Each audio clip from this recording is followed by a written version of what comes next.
What is the weirdest flex you proud of? I have a sock drawer that's 72 of the same exact sock. I never have to fold them or dig around to make a matching pair.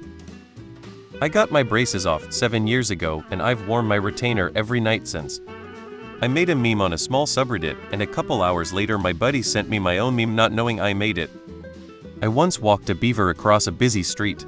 He stayed by my side the whole time. I once stabbed a wasp in midair with a steak knife. I have finished 3 full tubes of chapstick in my life. Not lost or missing.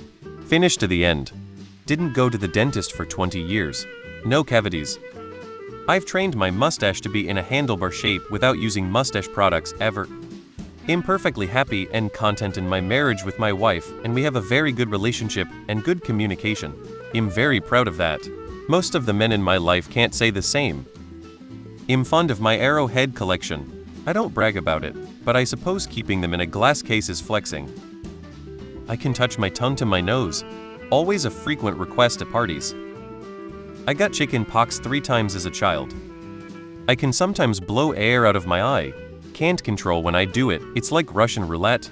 It's really gross, freaks people out. But it's weird and never met someone else that can do it. Last Sunday, I was at a church service, and the pastor, while giving the sermon, claimed that the second temple crumbled to the ground the moment Jesus died. I was like, what? That's not what happened. So afterwards I went up to him and told him, though he misspoke during the sermon, that the second temple was destroyed by the Romans in 70 AD, not when Jesus died. He initially insisted he was right, so I asked him if we could grab a Bible and look. To his credit, after reading the passages, he admitted I had him and thanked me for correcting him humbly after the service. So yeah, I know the Bible better than an ordained minister. My bedroom is so uniform and organized y'all think I'm crazy. My clothes are folded a certain way and so are my blankets for my bed. Despite how nice and clean it looks, it definitely carries a suspicious atmosphere. Everything is too perfect. I have memorized all of the vinyl and laminate flooring we sell, by color and price and how many square feet per box.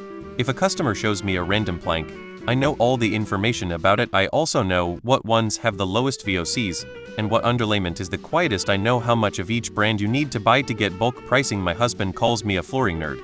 And I probably am, but it's helpful, because I sell flooring. I've received 3 hand-paw shakes from squirrels. I still remember the entire McDonald's menu song by heart from the 1980s commercial. I am strong as fuck under all this fat. A few years ago my boobs closed a 1M sale,